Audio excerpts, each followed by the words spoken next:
Hello and Aloha Pod, the Baha'i greeting to all the people of the world. My name is Abbas Tumori. I am elder of Baha'ullah.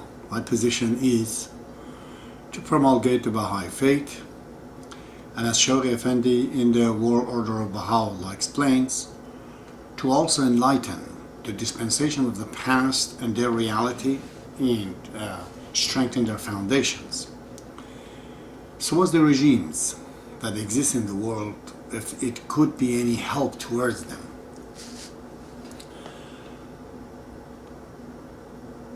Tonight I'm going to be speaking to the American politicians, and tomorrow night I'll be speaking to American people. Tonight I'm going to be speaking to the American politicians. As a child, being from Iran, as soon as I became, 15, 16 years old, and like any other Iranian, something about me, that I was always interested about whether it's literature, arts, poetry even, everything from outside of Iran. I remember I read a lot of American writers, whether it was Mark Twain, or Jack London, or John Steinbeck, God, all kind. And I used to just love American movies. I've seen most of the movies of John Wayne, Richard Widmark, Glenn Ford, Burt Lancaster, Kirk Douglas. I don't know anybody, James Coburn, Clint Eastwood, many of them, all of them. Just so much intertwined myself with American culture. I used to hear from my Iranians, friends. They said, well, you were always into the American movies and American books, outside of Iran, basically, sometimes European too. And now you're learning English and change your religion. You might just well be an Americans. I told them, well, probably one day I have to do it. I feel like a parachuters who was parachuted in the wrong country. I should have not been an Iranian. I'm not thinking like you people. So today when you talk about politicians, especially Americans, and most of the people, they don't like them. They say politics is where lie comes, where all that things. I do not have that kind of opinion. I think most of the American politicians, even I see every day on TV, senators or congressmen, they're very decent people. It's just the combination doesn't work, in my opinion. That's where the thing goes wrong. The story of any system, any regime, any political regime, any social system, it has a point of inception and just goes up, and at one point it comes down. In the writing of the Shoghi Effendi, in the Baha'i writings, there are some startling matters, pertaining to Americans. I'm not going deep into it. He says the banner of the peace will be raised by North Americans. And truly it has been done in so many places in the world that Americans, they try to create peace. Even recently in South Africa, it wasn't Bill Clinton behind Nelson Mandela and England. The apartheid would not go out that simple.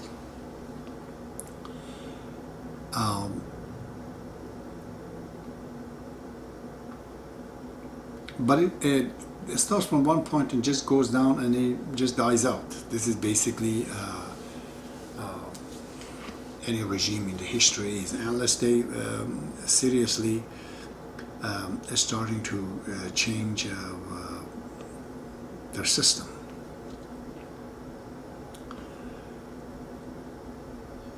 Unless something drastic, something dramatic, something very comprehensive to be done about it. I've been always thinking about it. I'm not a politician. I don't want to claim to know politics.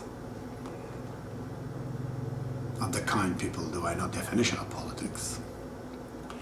But these are the questions for me. I heard I came to Canada, right on the TV, that they said, I was an American program, that we have decided to get rid of Shah of Iran. because he was throwing money into the pocket of the Republicans. And we couldn't afford to have a Republican king who was throwing money in Gerald Ford campaign against Jimmy Carter. Jimmy Carter didn't like the Shah and got rid of it. That part of it, a personal matter, I understand. But what was the use of this to get rid of the Shah of Iran? Were not you guys thinking of what's going to happen after? Did the next regime of Iran, Ayatollah Khomeini, was that were you forecasting that will happen? Because you were thinking that the Soviet might come in and maybe just like Afghanistan change Iran into the communist country? Didn't you have any forecasters, some philosophers to tell you that the Soviet is going to fall apart and you do not need to bring some fundamentalist regime like that in Iran? Which caused a lot of headaches for you, and it still is. So what kind of politicians are you, that you can't see? And if individuals are, you're so great, why aren't you able to relate yourself together and create something good out of it, Then I'm looking at the recent event 10 years ago, 9/11. All right, some terrorists come and attacks the U.S. As an American, you are entitled to defend the land and get rid of the enemy, naturally. The president was completely right to go to change the regime in Afghanistan, basically, and get rid of the Al-Qaeda.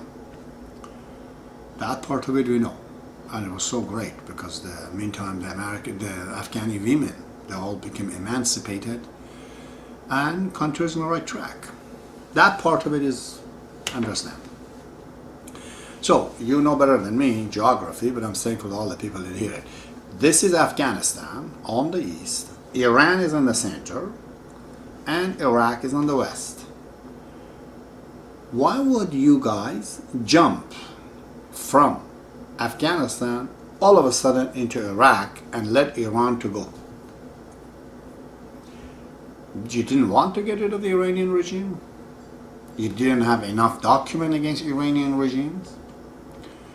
How did you let them go? You didn't see it?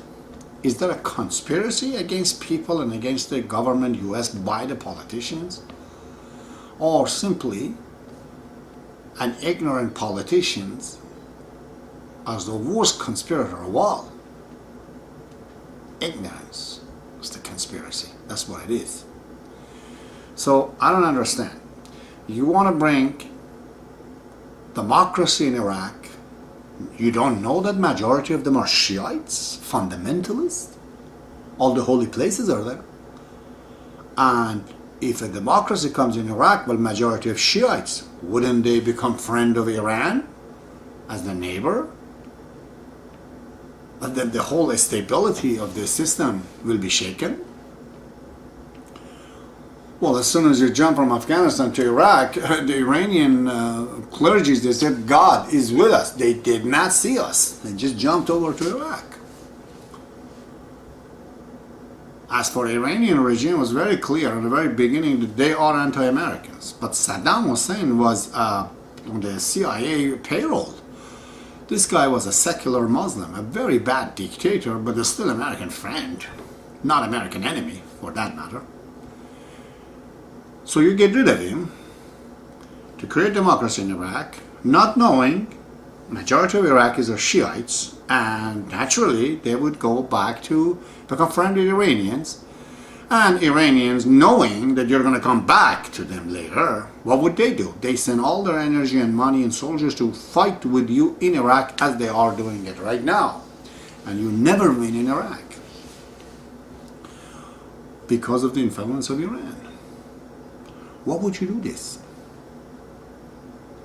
Wasn't there a politician? Wasn't there somebody to say that the whole lies, or I should say politics, that you brought about mass destructions in Iraq, you should have done it in Iran? Because if Afghanistan, number one, fixed, so Iranian is the second one, right, remember?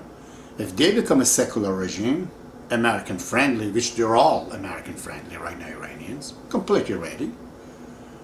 indisputably they would accept the change. If you had a change then it was very easy to get rid of Saddam because he would have no support. But you came attack Saddam, left him a big bag of support behind. Just don't understand it. So, but it goes on. Now we're coming to Obama. President Obama, why did he come in power? Let's just analyze it. American in the South, they don't like Obama. Then they go to primary, all of them. They vote against Hillary Clinton, so Obama becomes the National Democratic leader. Why? Because they think John McCain will beat him. Who was going to vote for a black man against such a, decorated war hero? Very old, nice, wise man from Arizona. That was the whole game. Republican. They didn't vote for Hillary. They especially vote for Obama so he can win Democratic because they knew John McCain will beat him. But you were all wrong. You didn't know what's happening, that all this economical chaos will happen. Obama got elected by the miscalculations of the Republican parties. Okay, he comes into the power. So far,